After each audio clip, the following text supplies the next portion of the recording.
আসসালামু আলাইকুম। সবাই কেমন আছেন? আলহামদুলিল্লাহ আমি ভালো আছি। কে কোন জায়গা থেকে দেখতেছেন সবাই কমেন্ট করে জানাবেন। আজকের ভিডিওটা একটু বড় হবে, সবাই একটু ধৈর্যের সাথে দেখবেন। আর ভিডিওতে প্রথমে দেখেছেন কই মাছ নিয়ে আইসা আজকে অনেকটা বিপদে পড়ে গেছি। কি যে বিপদে পড়লাম, ভিডিওটা না দেখলে আসলে বুঝতে পারবেন না। আমার সব মাছ কুটতে যেমন তেমনই মাছগুলো আমি বাহিরের থেকে পরিষ্কার করে আনছি, শুধু কই মাছটা আনি নাই, কারণ আমি ইফতারির আগে বাজারে গেছি।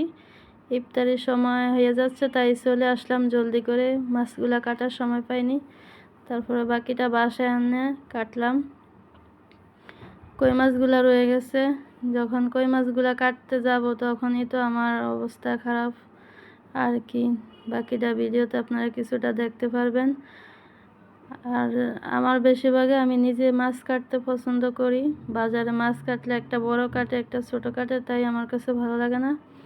বাসায় আনে আমি পরিষ্কার করে তারপর সুন্দর করে কাটার চেষ্টা করি, কারণ ওনারা কাইটা দিলে ভালো করে কেটে দেয় না, আইস থেকে যায়।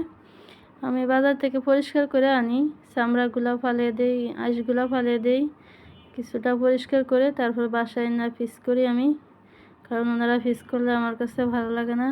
আর দেখা গেছে অনেক পরিষ্কার করে না, অনেক সময় ময়লা থেকে যায়, তাই আমি বাসায় কেটে নেই। বেশিরভাগে ভালো লাগে আমার কাছে বাসায় কাটতে, এই জন্য আর কি। আর জানি না কার কাছে কেমন লাগে। আপনাদের কাছে যদি ভালো লেগে থাকে তাহলে কমেন্ট করে জানাবেন। আর কে কীভাবে মাছ কাটতে পছন্দ করেন কমেন্ট করে জানাবেন। আমি তো বেশিরভাগই মাছ একটু বড়গুলো হলে এভাবে কেটে নিই, আর ছোটোগুলো হলে একদম বড় ইয়ে করে পিস দিয়ে দিই পাতলা করে। বেশি ভারী করলেও আবার ভালো লাগে না, কারণ মাছটা গোস্তের মতো হয়ে যায়, খেতে ভালো লাগে না, মশলা ঢুকে না।